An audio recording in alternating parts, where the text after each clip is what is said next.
Assalamualaikum warahmatullahi wabarakatuh. Salam Merdeka Belajar. Jumpa lagi dengan saya Harni Fatima, calon guru penggerak angkatan kedua dari Kabupaten Sumbawa, NTB. Kali ini saya akan memaparkan tentang koneksi antar materi, kesimpulan, dan refleksi pemikiran Ki Hajar Dewantara. Kesimpulan dan penjelasan pemikiran Ki Hajar Dewantara yang dapat saya rangkum adalah: yang pertama, pendidikan menuntun anak mencapai kekuatan kodratnya.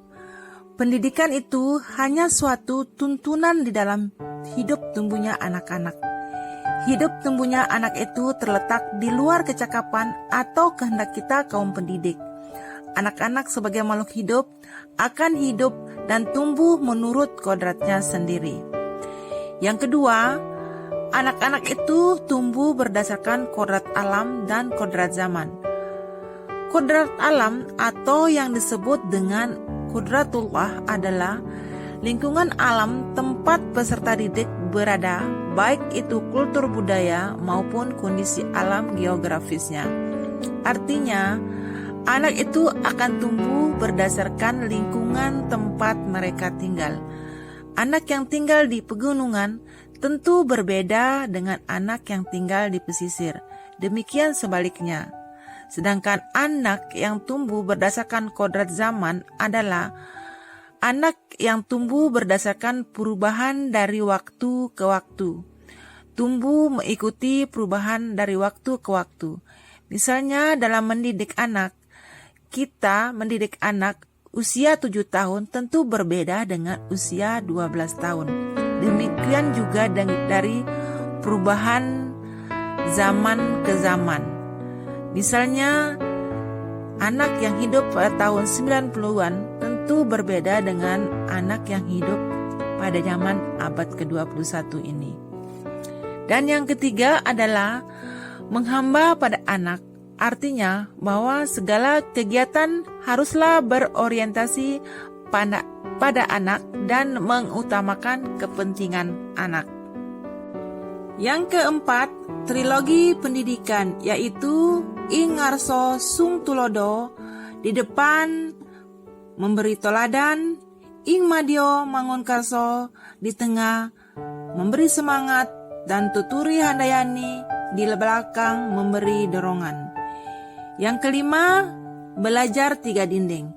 Filosofi ini mencerminkan bahwa guru harus membiarkan satu sisi dari ruang kelas terbuka. Artinya bahwa belajar itu bukan hanya di dalam kelas, tetapi belajar itu bisa di mana saja, dengan siapa saja, dan kapan saja. Dan yang keenam, merdeka belajar. Merdeka belajar adalah memberikan kebebasan kepada anak untuk berekspresi, berinovasi, berkarya, dan berkolaborasi tanpa paksaan dan ancaman hukuman. Siswa dapat berekspresi, berinovasi, berkarya, dan berkolaborasi menurut bakat dan minat mereka masing-masing.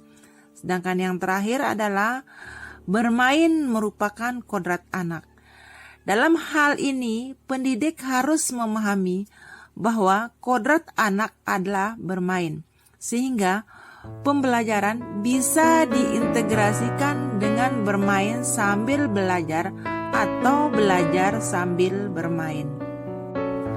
Setelah saya mempelajari dan memahami pemikiran Ki Hajar Dewantara, dan kemudian saya merefleksikan diri, ada hal yang saya percaya tentang murid dan pembelajaran di kelas sebelum saya mempelajari modul 1.1 ini. Murid harus patuh dan nurut kepada guru. Kemudian murid itu ibarat kertas kosong, dan gurulah yang akan menciptakan kertas kosong itu menjadi indah atau sebaliknya. Tugas guru hanya mentransfer ilmu kepada siswa. Proses pembelajaran masih berpusat pada guru. Pembelajaran adalah proses belajar mengajar hanya di dalam kelas. Guru dan buku adalah sumber belajar. Guru fokus ke pencapaian target kurikulum.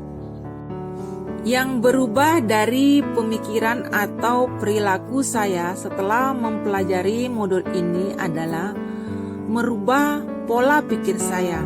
Karena pemikiran saya selama ini tentang peran seorang murid atau guru belum sesuai dengan pemikiran Ki Hajar Dewantara. Pembelajaran harus berorientasi kepada peserta didik. Saya juga harus merubah perilaku saya. Guru harus dengan ikhlas hati menghamba kepada peserta didik. Pembelajaran tidak terbatas di ruang-ruang kelas, terhalang tembok, terkurung dalam suatu ruangan. Pembelajaran bisa dilakukan dimanapun sesuai dengan konteksnya. Setiap tempat adalah sekolah. Keluarga, masyarakat, lingkungan alam adalah sekolah. Pendidikan harus mampu memvariasikan pembelajaran di dalam kelas dan di luar kelas. Yang bisa segera saya terapkan lebih baik agar kelas saya mencerminkan pemikiran Ki Hajar Dewantara adalah: yang pertama, mengubah niat dalam hati saya agar selalu tulus dan ikhlas dalam mendidik anak. Yang kedua, mengubah perilaku baik pada anak maupun pada teman sejawat. Yang ketiga, merancang pembelajaran yang bukan hanya di kelas, tapi bisa di mana saja. Dan yang terakhir, mengedepankan pendidikan berkarakter guna menumbuh dan mengembangkan budi pekerti anak. Ini adalah sebagian contoh kegiatan yang akan saya terapkan di kelas saya dan di sekolah saya. Yang pertama, ikhlas menuntun anak dan selalu berlaku adil kepada anak tanpa membedakan jenis kelamin, agama, suku, dan lain sebagainya. Yang kedua, menghamba pada anak dan mementingkan kepentingan anak. Yang ketiga, melakukan pembelajaran sambil bermain atau bermain sambil belajar. Yang keempat, melakukan pembelajaran di luar ruang kelas dengan mengamati lingkungan sekitar dan lain sebagainya. Demikian kesimpulan dan refleksi pemikiran Ki Hajar Dewantara dari saya. Lebih kurang saya mohon maaf. Tetap semangat dan salam merdeka belajar. Wassalamualaikum warahmatullahi wabarakatuh.